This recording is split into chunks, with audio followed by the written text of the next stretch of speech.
দুঃসময় যেন পিছু ছাড়ছে না নেইমারের। ইনজুরির কারণে ব্রাজিল তারকার মাঠে ফেরা আরও পিছিয়ে যাচ্ছে। সৌদি প্রো লিগের দল আল হিলালের কোচ হোর্হে জেসুস জানিয়েছেন, নেইমারের মাঠে ফেরা দীর্ঘ সময়ের জন্য অনিশ্চিত। হাঁটুর লিগামেন্ট ছিঁড়ে যাওয়ায় গত নভেম্বরে নেইমারের অস্ত্রোপচার করা হয়। ইনজুরি নিয়েই গত ফেব্রুয়ারিতে সৌদি প্রো লিগে রেকর্ড পারিশ্রমিকে যোগ দেন আল হিলালে। এরপর ক্লাবের অধীনেই ফিটনেস ফিরে পেতে কাজ করছেন ব্রাজিলের এই মহাতারকা। সৌদি লিগে আল হিলালের হয়ে নেইমার খেলেছেন মাত্র 5 ম্যাচ। শেষ দিকে পুরোটাই ছিলেন মাঠের বাইরে।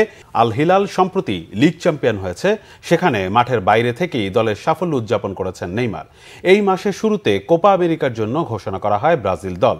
ব্রাজিল সমর্থকদের প্রত্যাশা ছিল নেইমারকে রেখেই দল ঘোষণা হবে, কিন্তু ব্রাজিল দলের চিকিৎসক রদ্রিগো লেসমার কোপা আমেরিকায় নেইমারের খেলার সম্ভাবনা নাকচ করে দেন। তারপরও সমর্থকদের অপেক্ষা যেন ফুরোচ্ছেই না। ব্রাজিল দলের সবচেয়ে বড় তারকা নেইমারই তার নান্দনিক ফুটবল শৈলীতে মেতে উঠতে দর্শকদের যেন তর সইছে না। এরই মাঝে নেইমারের ক্লাব আল হিলালের কোচ হোর্হে জেসুস দুঃসংবাদই দিলেন। আল হিলাল লিগ চ্যাম্পিয়ন হওয়ার পর জেসুসকে সাংবাদিকরা প্রশ্ন করেছিল নেইমারের সর্বশেষ অবস্থা সম্পর্কে। জেসুস বলেছেন, নেইমার যে ইনজুরিতে পড়েছেন, এ ধরনের চোট থেকে সেরে উঠতে সময় লাগে কমপক্ষে 10 থেকে 11 মাস। তার অর্থ আগামী সেপ্টেম্বর অক্টোবরের আগে নেইমারের মাঠে ফেরা অনিশ্চিত।